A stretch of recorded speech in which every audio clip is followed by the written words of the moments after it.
سلام، امیدوارم که حالتون خیلی خوب باشه. با من همراه باشید تا این کیف خوشگل رو با هم دیگه درستش کنیم.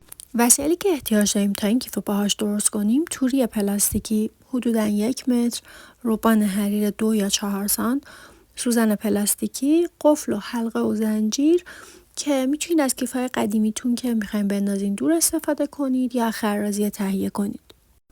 خب اینم تصویر الگوی کیفه که اندازه هاش طبق سلیقتون میتونه کمتر و بیشتر بشه. و در نهایت وقتی کیف رو با هم دیگه میدوزید این شکلی میشه که یه مکعب مستطیل در داره.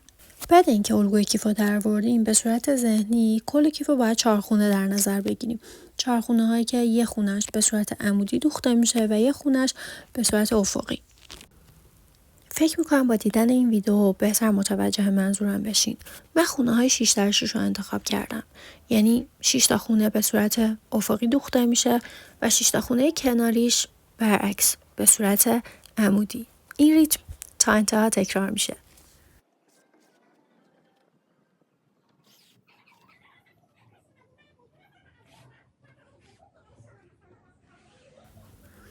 خب دوخت قسمت افقی اینجا تموم میشه و میریم سراغ خونه کناریش که باید برعکس باشه و به صورت عمودی دوخته بشه.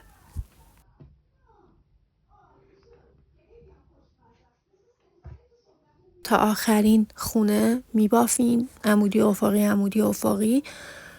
وقتی میخوایم بیایم به ردیف پایین باید برعکس ببافین. یعنی اگر 4 خونه بالایی افقیه پایینی عمودی میشه. کاملا یه صفحه شطرنج رو در نظر بگیرید، سیاه و سفیدا رو به صورت عمودی و افقی تصور کنید و دوخت توری پلاستیکیتون رو تا آخر ادامه بدید.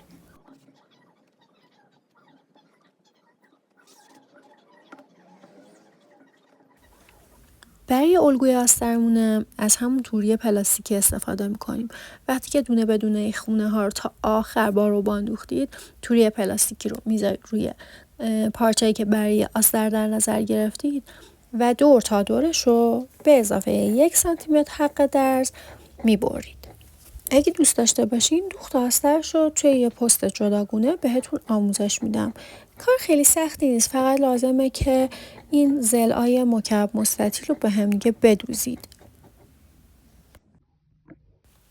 دیگه وقت دوختن ضلعای کیف به هم دیگه است.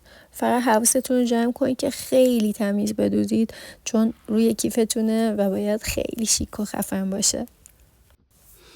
خیلی ترتمیز با همون روبان دونه بدونه این خونه ها رو محکم به هم دیگه میدوزین که کیفتون هم صفر باشه، هم خوشگل باشه، هم تمیز باشه.